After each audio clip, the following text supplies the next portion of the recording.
Isso. Vamos lá então, meus irmãos, com a graça de Deus, dar início a mais uma aula do nosso curso para catecúmenos. Quaisquer dúvidas, levante a sua mão aí, tá bom?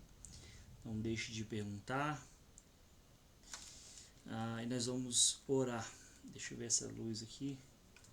Acho que tá bom assim, né? Oremos. Bondoso Deus, eterno Pai, obrigado em nome de Jesus mais uma vez pela oportunidade que nós temos de buscar na Tua Palavra orientação para as nossas vidas, orientação a Deus para o caminhar da Tua Igreja, de forma especial a Igreja Presbiteriana aqui de Rio do Sul, que tem recebido esses irmãos, tem abraçado esses irmãos, ó Pai, e por sua graça e misericórdia, quer integrar esses irmãos também, ó Deus, no corpo da igreja. Nós cremos, ó Pai, que eles já estão integrados no corpo invisível e agora também fazem parte, ó Deus, da igreja visível. Oramos assim, ó Pai, pelo Teu Espírito Santo em todas as coisas. Em nome de Jesus. Amém. Muito bem, então, o nosso texto hoje, o nosso tema é o batismo cristão. E o nosso texto é João, capítulo 1, versículo 19 até o versículo 28. Evangelho de João, capítulo 1, a partir do versículo 19, que diz assim: Este foi o testemunho de João, quando os judeus lhe enviaram de Jerusalém sacerdotes e levitas para lhe perguntarem: Quem és tu? Ele confessou e não negou. Confessou: Eu não sou o Cristo. Então lhe perguntaram: Quem és, pois? És tu Elias? Ele disse: Não sou. És tu o profeta? Respondeu: Não. Disseram-lhe, pois: Declara-nos quem és, para que demos resposta àqueles que nos enviaram. Que dizes a respeito de ti mesmo? Então ele respondeu: Eu sou a voz do que clama no deserto, endireitai o caminho do Senhor, como diz o profeta Isaías. Ora, os que haviam sido enviados eram de entre os fariseus, e perguntaram-lhe: Então por que batizas, se não és o Cristo, nem Elias, nem o profeta? Respondeu-lhes João: Eu batizo com água, mas no meio de vós está quem vós não conheceis, o qual vem após mim, do qual não sou digno de desatar-lhe as correias das sandálias. Essas coisas se passaram em Betânia, do outro lado do Jordão, onde João estava batizando. Deixa eu só. Então, esse texto de João, ele não é propriamente um texto que nós utilizamos como base para explicar o batismo cristão, mas nós gostamos de fundamentar aqui a prática do batismo de forma geral. Isso porque João ele está batizando aqui, né? Apesar de que nós vamos falar aqui o batismo cristão, e talvez isso seja um ponto muito importante para a gente esclarecer, porque depois dessa aula, a próxima aula vai ser sobre o batismo infantil. E aí eu preciso de retomar isso que eu vou falar agora. O batismo cristão ele não é baseado, fundamentado, mais para frente eu vou tocar nesse ponto também, nesse batismo de João, certo? Por quê? Porque o João ele era um judeu que está praticando um ritual de purificação dos judeus, né? Mas é importante a gente ler esse texto aqui, porque ele é quem, o texto vai falar aqui, está preparando o caminho para Jesus, que de fato é aquele que nos batiza com o Espírito Santo.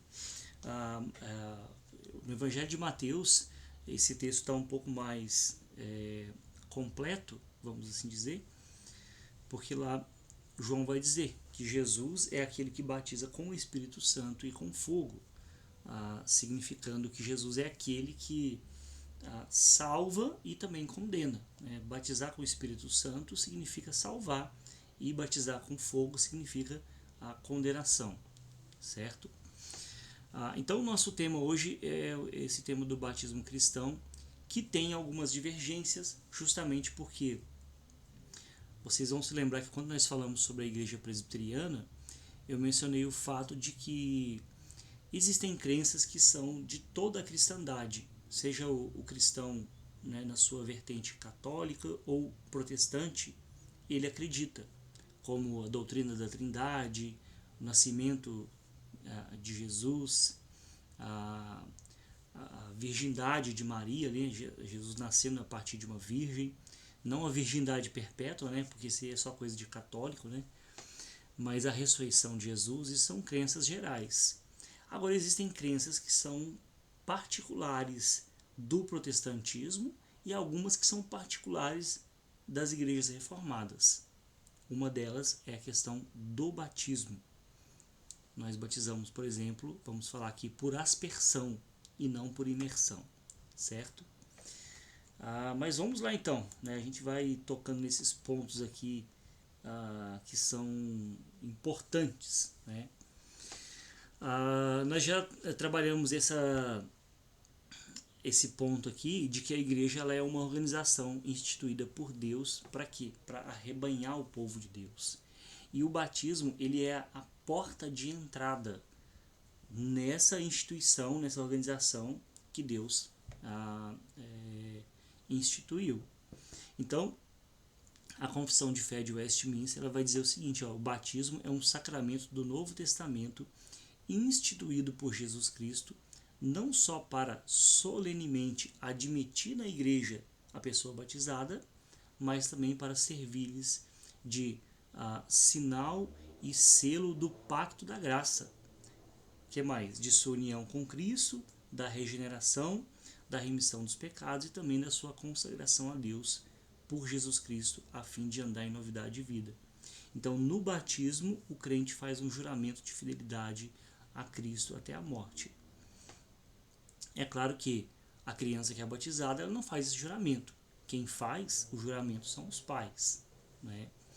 Mas o batismo, como um sacramento, ou seja, um sinal, ele tem esse significado, né? Ele fala dessa união nossa com Cristo, da regeneração, da remissão dos pecados, né?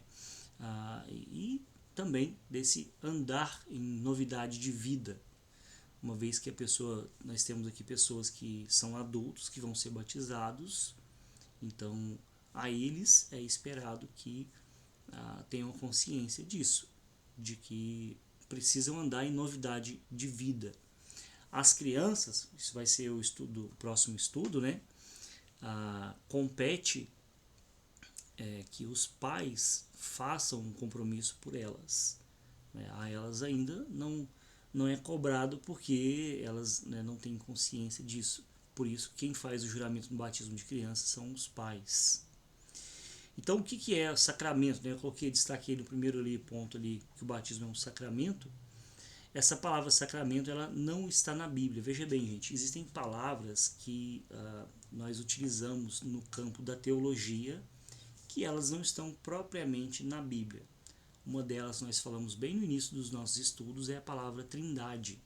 Né? A palavra trindade não está na Bíblia, mas o conceito de trindade ele está na Bíblia. Né? Então o conceito ele está na Bíblia, não necessariamente a palavra. E a palavra sacramento também é uma delas. Mas ela foi usada em relação à ceia do Senhor e ao batismo pela primeira vez por Tertuliano, que é um dos pais da igreja. Então eles começaram, os pais da igreja. Quando a gente fala os pais da igreja, só para especificar de quem é que nós estamos falando daqueles cristãos, os primeiros cristãos que viveram logo após a morte dos apóstolos. Então a igreja começa com Jesus, depois você tem os apóstolos, né, como liderança da igreja. Em seguida morreram, né, morreu aquela geração, os apóstolos, vêm os pais da igreja. Um deles é Tertuliano. Então, o fato de não estar na Bíblia essa palavra sacramento, que nós usamos para batismo e também para ceia, não significa que ela seja imprópria para designar as ordenanças deixadas por Jesus. Então, quais são as ordenanças deixadas por Jesus? O batismo e a Santa Ceia. Então, o sacramento era o nome dado ao juramento que os soldados faziam, né, de fidelidade ao imperador até a morte. E é nesse sentido que nós usamos esse termo, né, sacramento, porque a pessoa está fazendo a sua profissão de fé, está fazendo o seu juramento, está se comprometendo, não com o imperador, né, claro, mas com Deus, né, e se compromete até a morte. Né? Então, por isso que esses termos, né, ali no mundo grego, no mundo latino, eles são aplicados pelos pais da igreja que viviam nesse contexto. Então, eles, muitas das vezes, eles utilizavam esses conceitos. A própria palavra religião, ela tem esse sentido também ali de um juramento, não vou me lembrar especificamente ali do contexto, mas ela tem esse sentido também, além de ter aquele sentido de religar, né? Mas ela tem esse sentido ali de um compromisso que se faz. Mas, continuando aqui então, o termo sacramento ele deriva do latim, né, sacramento, que se refere a um voto de lealdade e que foi empregado na igreja de fala latina, por causa do Império Romano, para traduzir um termo grego, porque a Bíblia foi escrita em grego, o Novo Testamento ele foi escrito em grego. O termo era mistério.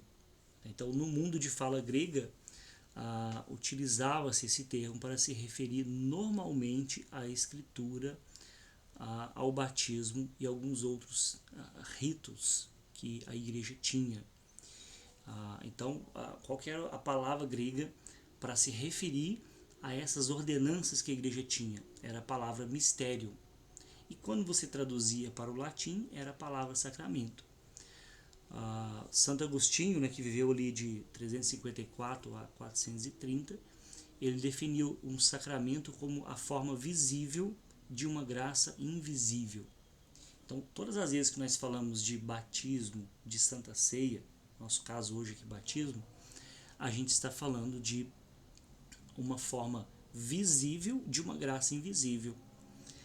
No caso do batismo, até o texto que nós lemos aqui de João Batista, né? João Batista batizava com água, certo? Um elemento visível. Mas existe um elemento invisível que é operado só por Deus, que é a ação do Espírito Santo. Então, a gente está falando aqui, o último ponto aqui, um sinal externo e visível de uma graça interna e espiritual. É disso que nós estamos falando. Então, quando a gente se ajunta para participar da Santa Ceia, a gente não tem que ficar preocupado, por exemplo, com a qualidade do pão. Né? Se o pão é de sal, se o pão é de doce. Que bom que hoje a gente tem consciência, né, por exemplo, de escolher um pão sem glúten, porque tem pessoas que têm problemas com isso. Mas o foco não é a qualidade do pão. Né? Por quê? Porque ele é um sinal externo de uma graça interna e espiritual. Da mesma forma, o batismo. Não importa a quantidade de água, tem pessoas que se apegam à externalidade, né? Nem sei se tem essa palavra, mas se não tiver pode colocar no dicionário aí. Talvez o Luan possa nos ajudar. Então a gente não importa com a quantidade de água. Por quê? Porque a quantidade de água não interfere na graça que é interna, que é espiritual. O importante é que haja, né, o elemento que simboliza a graça interna e espiritual. No caso do batismo é a água. Né? Então aqui trazendo a definição dessa doutrina. Quem deve ser batizado? Todo o que crê no Senhor Jesus como seu Salvador pessoal. E os pais crentes têm o privilégio de trazer os seus filhos ao batismo como herdeiros da promessa de Deus. Veja bem, estou só pontuando aqui coisas que a gente vai aprofundar na próxima aula, tá bom? E como é que tem que ser esse batismo? O batismo ele é um sinal externo de uma graça interna. O batismo com água simboliza o batismo com o Espírito Santo, que ocorre no momento da regeneração. Aqui a gente está falando especificamente de conversão. Então, o que acontece? Às vezes, ou a grande maioria, aliás, a lógica é essa. Quando você batiza uma criança, ela não está se convertendo. Na verdade, ela vai, e nós cremos nisso, né? E oramos por isso, e os pais fazem o juramento de orar com elas, ler a Bíblia com elas. Para quê? Para que quando ela estiver numa idade de razão, de consciência, ela possa tomar essa atitude uma vez convertida. Né? Ela converteu, recebeu o Espírito Santo, e aí então ela faz a sua profissão de fé, declarando que a fé dos pais que levaram ela para ser batizada agora é a fé dela. Né? Então, essa é a definição da doutrina de forma sintética. Qual que é o significado então do batismo? Nós entendemos que Jesus definiu, instituiu 2 sacramentos, né? Ao contrário do que ensina a Igreja Católica, na Igreja Católica são 7 sacramentos. Nós entendemos que sacramento é só o batismo e a Santa Ceia. Portanto, quando nós falamos de sacramento, estamos nos referindo a uma ordenança sagrada que foi instituída por Jesus a seus discípulos. Jesus ordenou aos discípulos tanto a ceia do Senhor, aquele momento de comunhão, fazer isso todas as vezes que vos reunides em memória de mim. E o batismo também. Em Mateus capítulo 28, Jesus vai falar com seus discípulos: ide por todo o mundo, pregar o evangelho a toda criatura, batizando, ensinando, batizando, em nome do Pai, do Filho e do Espírito Santo. Então o batismo, no nosso entendimento, quando eu falo do nosso entendimento, eu estou falando de igreja reformada, igreja presbiteriana. Para nós, ele corresponde à circuncisão que era praticada lá na antiga aliança. Então, no Antigo Testamento, Deus fez algumas alianças com seu povo. Uma delas foi instituída com Abraão, e toda aliança que Deus fazia, ele dava um sinal. Por exemplo, após o dilúvio, Deus fez uma aliança de que não mais destruiria a terra com as águas do dilúvio. E qual foi o sinal para comprovar essa aliança de Deus? O arco-íris. Deus então institui o arco-íris como um sinal daquilo que ele tinha se comprometido.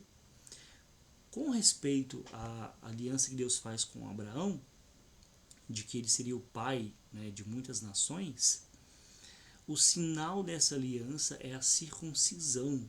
Então, a circuncisão ela foi instituída como sinal e selo do pacto estabelecido com Abraão. Esse texto aqui ele é bem importante. Gênesis capítulo 17. Gênesis capítulo 17, versículo 9. Diz assim: disse mais Deus a Abraão: guardarás a minha aliança, tu e a tua descendência, no decurso das suas gerações. Esta é a minha aliança que guardareis entre mim e vós e a tua descendência. Todo macho entre vós será circuncidado. Circuncidareis a carne do vosso prepúcio, será isso por sinal de aliança entre mim e vós. O que tem 8 dias será circuncidado entre vós, todo macho nas vossas gerações, tanto o escravo nascido em casa, como o comprado a qualquer estrangeiro que não for da tua estirpe. Com efeito será circuncidado o nascido em tua casa e o comprado por teu dinheiro. A minha aliança estará na vossa carne e será aliança perpétua. O incircunciso que não for circuncidado na carne do prepúcio, essa vida será eliminada do seu povo. Quebrou a minha aliança. Então, quando Deus institui essa aliança com Abraão, o sinal dessa aliança era a circuncisão. Paulo vai trabalhar esse tema também na sua carta aos Romanos, onde ele vai dizer da seguinte forma, Romanos capítulo 4, versículos 11 a 13, ele diz assim: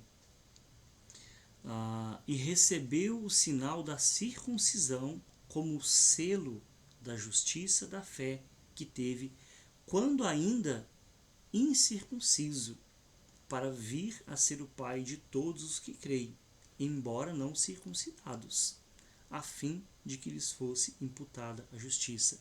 Então Paulo está falando aqui que Abraão teve fé antes de ser circuncidado. E aí, para ter um sinal visível de que ele teve fé, Deus institui então a circuncisão. Então, para nós, o batismo ele é o sinal e o selo da nova aliança estabelecida por Jesus. E o batismo, por ser um sacramento da nova aliança, ele é ainda mais rico de significado do que a circuncisão. Inclusive, né, o batismo ele é praticado também nas mulheres, o que não era o caso da circuncisão no Antigo Testamento. Podemos então dizer que o batismo, em primeiro lugar, ele sela a nossa união com Cristo, né? Paulo ele traça um paralelo ali entre Adão e Cristo, né? E ele mostra que quando nós nascemos biologicamente, né, nós nos identificamos com Adão. E em virtude da queda, né, dos nossos primeiros pais, então, como nós já nascemos identificados com Adão, nós nascemos então pecadores. Romanos capítulo 5, versículo 12, né? Todos pecaram e destituídos então estão da glória de Deus. Aliás, isso está em Romanos capítulo 3, né? Romanos capítulo 5, versículo 12 vai dizer o seguinte: portanto, assim como por um só homem entrou o pecado no mundo, ou seja, o pecado de Adão, e pelo pecado a morte, assim também a morte passou a todos os homens, porque todos pecaram. Então, assim como nós nascemos biologicamente e somos identificados com Adão, quando nós cremos em Jesus, somos identificados com ele. Então, o texto vai dizer que quando recebemos Jesus como nosso Senhor e Salvador, nós nos identificamos agora com quem? Com ele. E a Bíblia afirma que nós somos crucificados com ele, nós morremos com ele, e nós ressuscitamos com ele. Então, a Bíblia trabalha muito com essa ideia de identificação. Nós nascemos identificados com Adão, ou seja, pecadores. Mas, quando somos convertidos, recebemos a Jesus, nós passamos a nos identificar com Jesus, né, que não era um pecador, né, que era justo, que é santo. Então, por isso que nós passamos a ser santos. É claro que no nosso caso, somos santos que pecam, né? Não é o caso de Jesus, né? Mas o batismo também sela a nossa participação nas bênçãos do pacto da graça que Deus instituiu com seu povo. Porque antes da fundação do mundo, o Pai e o Filho eles estabeleceram esse pacto da redenção. A ideia é que antes mesmo de Deus criar o mundo, criar a humanidade, sabendo Deus que iria criar o mundo, criar a humanidade, que a humanidade iria se rebelar, o Filho então ele se coloca no lugar do pecador, no nosso lugar, e ele vai se incumbir de fazer a expiação pelo pecado, suportando o castigo necessário e também de satisfazer as exigências da lei em lugar de todo o seu povo. E aí, baseado nesse pacto, né, Deus estabeleceu com os homens o pacto da graça. É por causa desse pacto que o pai faz com o filho na eternidade, mais ou menos assim, o filho dizendo para o pai: deixa que eu vou assumir a culpa deles. É por isso que Jesus, lá no alto da cruz, ele vai dizer: Pai, perdoa-lhes, eles não sabem o que fazem. Então Jesus está assumindo a nossa culpa ali, suportando o castigo necessário, satisfazendo as exigências da lei, né? Então o batismo significa esse selo com essas promessas de Deus, que Deus fez com o seu povo, promessas desse pacto, né, da graça. Então nós somos herdeiros dessas promessas, não porque nós merecemos, né, mas porque somos selados através do sangue de Jesus, uma vez que nós nos identificamos com ele, né, no nosso batismo. Mas ele sela também a promessa de pertencermos ao Senhor, de maneira que na cerimônia de recepção de membros, o celebrante costuma dizer às pessoas que estão professando sua fé da seguinte maneira: a profissão de fé e as solenes promessas que acabais de receber, acabais de fazer diante de Deus e dessa igreja, sendo sinceras, importam em uma aliança entre vós e Deus, na qual ele, ou seja, Deus, promete ser vosso único Deus e vós prometeis pertencer-lhe. Então, no batismo que vai ser ministrado, Deus vos dá a garantia dessa santa aliança. Qual que é a aliança? 1 Pedro 2,9, de que nós somos agora, antes não éramos, somos agora o povo eleito, né, de Deus, a nação santa, o povo escolhido para manifestar a graça, a misericórdia de Deus. Essa fala, ela está, que geralmente a gente faz ali, no ato do batismo, ela está nesse livro que é o manual do culto que a gente utiliza, né? O manual do culto, ele tem algumas instruções aqui sobre a questão do batismo, profissão de fé, entre outras coisas. E aqui está essa declaração também sobre essas promessas de pertencermos ao Senhor. A ideia, a gente tem trabalhado isso na nossa série de exposições em Efésios, a ideia é que antes do batismo, da conversão, nós estávamos mortos espiritualmente.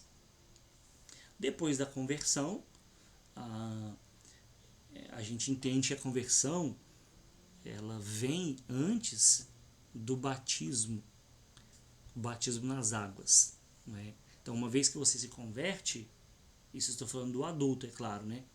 Uma vez que você se converte, você então recebeu o Espírito Santo. E agora você vai fazer o quê? Publicamente, você vai declarar sua fé em Cristo e receber o sinal visível dessa graça invisível que opera no seu coração. As crianças é o contrário. Primeiro elas são batizadas. Então elas recebem o sinal visível de uma graça que nós cremos que elas vão experimentar, né, no momento em que Deus quiser, né? E como que a gente faz a administração do batismo? Então, se nós entendemos que o batismo para nós ele é uma substituição da circuncisão, isso é um distintivo também da igreja presbiteriana. A administração do batismo ela também diverge. Por quê?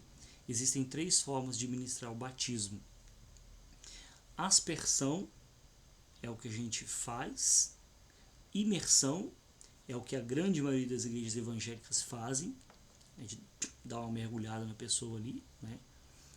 Eu geralmente gosto de fazer essa aula presencial, eu gosto de colocar alguns vídeos de umas pessoas sendo batizadas, por exemplo, lá no Alasca, na Sibéria. Tem até um vídeo, depois eu ver se eu consigo o link colocar para vocês. Eles fazem um furo no gelo, cada um segura a mão da pessoa e afunda a pessoa, né, no gelo. Isso porque nós entendemos que essas pessoas elas dão, né, muito mais valor à quantidade de água, né, e não necessariamente ao que a água simboliza. Mas existe então a aspersão, a imersão e a efusão, que geralmente é praticado na Igreja Católica. Algumas igrejas também reformadas, né, utilizam essa maneira. Quando derrama água na cabeça da criança, a aspersão a gente só joga com a mão mesmo, né? Então, as igrejas reformadas, elas praticam um batismo por aspersão, mas aceitam e consideram a imersão ou efusão como válido, né, como sendo uma forma de batismo válido também. Então, se a pessoa veio de uma igreja e ela foi batizada por imersão, por efusão, sendo uma igreja séria, bíblica, ela vai ser recebida. Não é assim com relação às pessoas que saem da igreja presbiteriana. Vamos supor que um dia você fica doido aí e quer sair da igreja presbiteriana e vai para uma igreja batista ou qualquer outra igreja que batiza por aspersão, por imersão. Eles vão te obrigar a batizar de novo, né? Então existe essa particularidade, né? Então nós reconhecemos e acolhemos aqueles irmãos que foram batizados por imersão em igrejas que são reconhecidas como verdadeiramente evangélicas, sem a necessidade de rebatizá-las. Não é o contrário, né? O contrário não é verdadeiro. A gente já teve a ocasião de membros da nossa igreja aqui se mudarem e não ter igreja presbiteriana, vou congregar na igreja batista. E aí o pastor, não, então para vocês fazerem qualquer coisa, vocês precisam se batizar de novo, né? Então existe essa exigência aí, né? Mas espero que vocês não precisem passar por isso. Mas é bom pontuar que vocês que já são membros de, né, foram membros de outras igrejas evangélicas que estão chegando agora e já foram batizados, vocês não são batizados novamente, são apenas recebidos como membros, né? E com o propósito então de esclarecer a nossa posição, nós apresentamos os seguintes argumentos. Nossa posição em relação à maneira que nós batizamos. Por que vocês batizam por aspersão e não por imersão? Primeiro, Jesus, quando ele institui o batismo, o sacramento do batismo, ele não determinou a forma ou o modo de administração. Mateus capítulo 28, versículo 19, diz assim: Ide, portanto, fazer discípulos de todas as nações, batizando-os em nome do Pai, do Filho e do Espírito Santo. Quanto de água? Jesus não falou, né? Afunda até na cintura, até no peito, não, Jesus não falou. Ele falou para batizar, né? Jesus não ordena a forma, né, com pouca ou muita água, porém ele ordena a fórmula. Qual que é a fórmula? Em nome do Pai, do Filho e do Espírito Santo. Essa é a fórmula. Agora, a forma não é instituída por Deus, não é instituída por Jesus, nem muito menos pelos apóstolos. Então, se a pessoa em determinado lugar vai ser batizada, né, até porque se a gente se prender à forma, a gente vai ter que, sei lá, batizar com as águas do Jordão. Tem pessoas que até que fazem isso, né? Coitado daqueles que não têm condições, né? Então a gente tem que sempre pensar na fórmula e não na forma. A forma, ela é externa. Então o batismo com água, ele não tem valor espiritual se não vier acompanhado da regeneração do coração, que é efetuada pelo Espírito Santo. Então não importa a quantidade de água. O batismo, ele não é garantia nem um meio de salvação, né? João fala sobre alguns que abandonaram a igreja, primeira carta de João, né? Então isso significa que o batismo não salva. Há muitas pessoas que se batizam pequenas, grandes, jovens, idosos e se desviam da igreja. Por quê?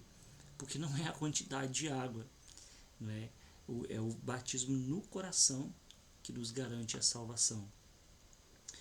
Outros argumentos importantes. No Antigo Testamento, toda forma de purificação era realizada por aspersão, né? Às vezes eles pegavam um ramo, né, e molhavam ele na água e jogavam na pessoa, jogavam no objeto, né?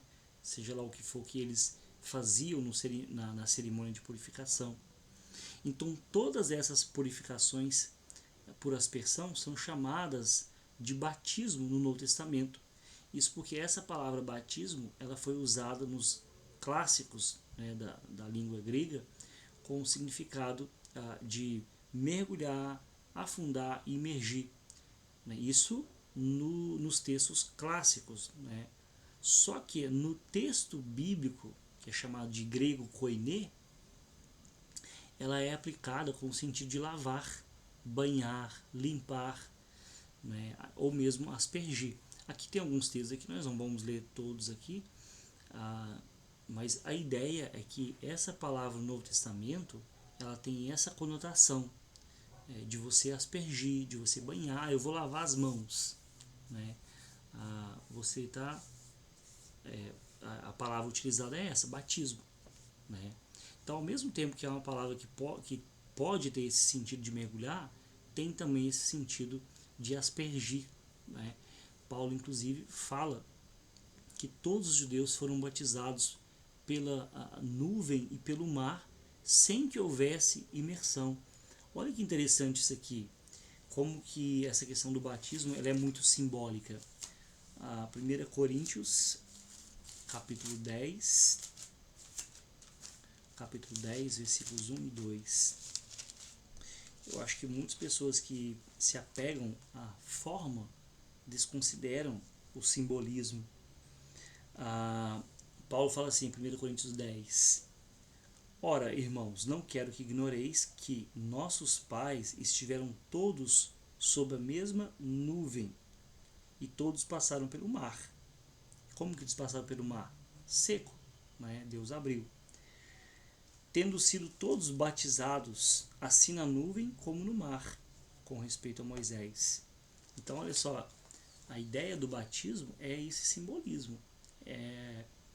Eles passarem pelo mar, né, sem água, eles estarem debaixo da nuvem, né, que protegia eles do calor, né, justamente porque a ideia do batismo ela é simbólica, né, não importa a forma, o que importa é a fórmula, em nome do Pai, do Filho e do Espírito Santo. Então, o batismo cristão ele foi instituído seguindo o modo do batismo dos judeus, ou seja, por aspersão. Só que muitos dizem que João Batista batizava por imersão. Inclusive as pessoas querem fazer uma associação do batismo de Jesus. Por que a gente só batiza adulto? Alguns vão dizer, né? Eles batizam a pessoa adulta porque eles acham que Jesus foi batizado quando era adulto, né? E por que eles batizam por imersão? Porque eles acham que Jesus foi batizado também por imersão. Só que não existe evidências, né, de que naquela ocasião João Batista estava batizando por imersão, né? Até na verdade, na lei, né, lá do Levítico, Deuteronômio, Êxodo, todas as cerimônias de purificação eram feitas por aspersão. Então, por que João Batista mudaria a forma de batizar? Não faz muito sentido. João Batista batizava por aspersão, nós entendemos, por efusão, sei lá, pegava uma caneca, jogava na cabeça da pessoa, alguma coisa. Por quê? Porque ele estava seguindo o mesmo ritual dos judeus. Apesar de que, veja bem, o batismo cristão ele não é fundamentado no batismo de João Batista, né? Então, muitas pessoas muitas igrejas fundamentam o seu batismo, tanto de adulto como por imersão, no batismo de João Batista. Só que o batismo cristão não deve ser fundamentado no batismo de João Batista. Por quê? Isso é muito importante. Porque João Batista não era cristão. Na verdade, João Batista ele morreu antes da nova aliança ser selada com o sangue de Jesus. O batismo cristão ele acontece a partir do momento que Jesus ressuscita e envia os seus discípulos. Não é? O primeiro batismo que acontece, o batismo cristão, é quando Pedro prega aquele sermão ali em Atos capítulo 2 e quase 3.000 pessoas se convertem. E elas são batizadas. Já imaginou batizar aquele tanto de gente lá em Jerusalém, no alto? Né? Muito possivelmente Pedro só tinha jogado uma mão de água ali. Né? Por quê? É uma questão lógica mesmo. Né? Não é nenhuma questão teológica. Então o batismo cristão, isso precisa ficar muito claro para todos vocês, porque possivelmente alguém vai te perguntar: você foi para a presbiteriana? Sim. Eles batizam criança, né? Sim, batiza. Lá eles batizam por aspersão? Sim, batiza. Mas Jesus não batizou quando era criança? Então se você for seguir então o ritual judaico, pode falar abertamente. você vai ter que circuncidar o seu filho ao 8º dia, porque esse era o ritual judaico, né? E se você for seguir o ritual também do batismo de Jesus, você vai ter que ir lá no Rio Jordão, né? Então nós não batizamos porque João Batista batizava daquele jeito. Nós batizamos porque a igreja começou a batizar a partir dos apóstolos, né? Então o batismo por aspersão, ele não restringe, olha que interessante, isso aqui é importante, ele não restringe a participação das pessoas acamadas ou deficientes. Em casos como uma pessoa no hospital, como será feito um batismo por imersão? E aí? Né? Como que faz? E a logística, né, que deve ser para colocar um deficiente dentro de uma piscina, já imaginou? Então, é o que eu falo, né? Jesus, na sua morte, ele rasgou o véu, aquilo que separava o homem de Deus. E os seres humanos foram costurando esse véu, criando regras, né? Como é o caso do batismo por imersão. Então, por conta disso, podemos afirmar que o batismo por aspersão ele facilita a ministração nesses casos, mesmo porque o sacramento não está ligado à quantia de água, quantidade de água, a forma ministrada, mas sim se é ministrado em nome da Trindade, Pai, Filho e Espírito Santo, né? É isso que tem que ficar claro. Então, muitas igrejas acabam limitando o acesso, né, costurando o véu que Jesus rasgou através dessas imposições que são colocadas, né? Quero saber como é que vamos fazer com uma pessoa que está lá no leito de morte no hospital e acabou de converter. Chama um pastor presbiteriano que com um copo de água a gente resolve isso. Amém? Os exemplos bíblicos do Novo Testamento, eles também reforçam a tese da aspersão.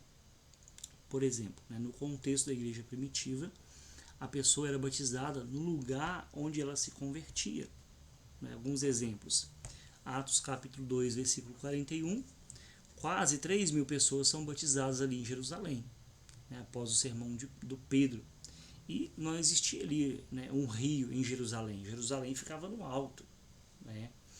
Não existia ali um tanque ou uma piscina para batizar essas pessoas. Então, muito provavelmente foi uma coisa assim bem simbólica mesmo, né, por aspersão. A gente tem ali o caso de Atos capítulo 8, versículo 36 e 38, que é o batismo do etíope, eunuco, feito por Filipe. Eles estavam caminhando pelo deserto, né? Então ambos desceram as águas, mas isso não significa uma imersão, né? Você pode entrar num rio onde a água dá na sua canela, né? E nem por isso você está sendo submerso, né? Nesse rio. E ao entrar no rio, alguém pode pegar a água e jogar na sua cabeça, né? Não há problema nenhum com respeito a isso. Nós temos também o batismo de Paulo em Atos capítulo 8, versículo 18. Deixa eu ler esse texto. Atos capítulo 9, perdão, versículo 18, que diz assim: imediatamente lhe caíram dos olhos como que umas escamas, e tornou a ver. A seguir levantou-se e foi batizado. Paulo estava onde? Paulo estava numa casa. Então, o que você tinha numa casa naquele contexto, na maioria das vezes, eram alguns potes de água que eles usavam para purificação. Então, Paulo converteu, pegaram a água, né, e jogaram na cabeça dele, está batizado. Tem o caso do batismo de Lídia e toda a sua casa em Filipos também. Foram batizados, né, ela e toda a sua casa. Temos o batismo do carcereiro também e sua família, Atos 16, 33. Então, esses batismos ali no livro de Atos, que é um livro histórico da igreja, eles só podem ter acontecido por aspersão. Dificilmente algum desses batismos foi por imersão. Gente, onde tem um tanque para a gente, né, imergir essa pessoa? Não. Tinha água ali num pote que era comum naquele contexto, jogava água na cabeça da pessoa. Isso é a conclusão lógica, né, que a gente chega a olhar o contexto, né, e os textos. Então, só para a gente concluir aqui, a pessoa que recebeu Jesus como Salvador e Senhor, ela está salva, quer tenha sido batizada ou não. O maior exemplo disso que nós temos é o ladrão que estava na cruz com Jesus. Ele não teve que descer para ser batizado, ele não teve que ser batizado, né, por imersão. Ele creu no seu coração e é isso que garantia a salvação para ele. Então quem salva é Jesus e não o batismo. Então a gente entende que as igrejas que se apegam à forma, elas diminuem o poder e a ação de Jesus, do Espírito Santo, porque ficam apegadas à forma e não à fórmula. Né? É claro que, então eu sou convertido e não preciso ser batizado? Não. Quem recebe Jesus deve também receber o batismo. Por quê? Porque é o sinal visível daquilo que aconteceu no seu coração, de forma invisível. Então nós devemos buscar o batismo para nos identificar publicamente com o corpo de Cristo. Então é isso, meus irmãos. Não sei se ficou alguma dúvida, eu procurei fazer um pouco mais rápido, né? Eu acho que o tema que vai causar mais divergência é na próxima semana, que tem a questão do batismo infantil, né? Considerando também essas, né, particularidades que nós temos com relação ao batismo de forma geral, né? Então nós não batizamos novamente a pessoa que já foi batizada em igrejas evangélicas. Por que nós batizamos de novo pessoas que vêm da Igreja Católica? Porque nós entendemos que a Igreja Católica ela se desviou, né? A autoridade suprema da Igreja Católica não é Jesus, é o Papa. Então, por isso que nós batizamos essas pessoas que vêm da Igreja Católica. As que já vêm da Igreja Evangélica, nós não entendemos que há essa necessidade. Tranquilo? Alguma dúvida? Algum questionamento? Alguma pontuação?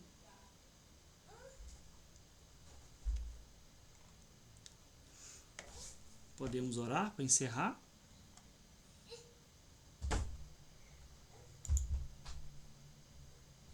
Luan, tranquilo. Se não tem dúvida, vamos orar então. Lembrando que no dia 6 a nossa aula vai ser presencial, tá bom? A não ser que haja alguma alteração, mas de forma geral, a princípio, dia 6 a gente tem uma aula presencial, então, para aqueles que assim puderem, tá bom? Faça o esforço, né, caso tenha possibilidade, né, para vocês estarem presencialmente, tá bom? Vamos orar então. Bondoso Deus e eterno Pai, em nome de Jesus, te damos graças por esse tempo de estudos.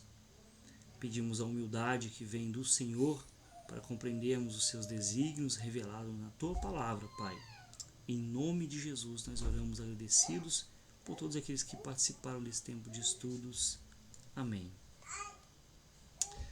Amém, meus irmãos. Deus os abençoe. Um grande abraço e até a próxima aula. Quaisquer dúvidas, coloque ali no grupo também, tá bom? A gente vai respondendo.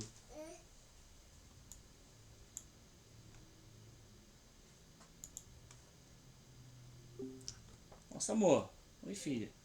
Por que você não segurou ela?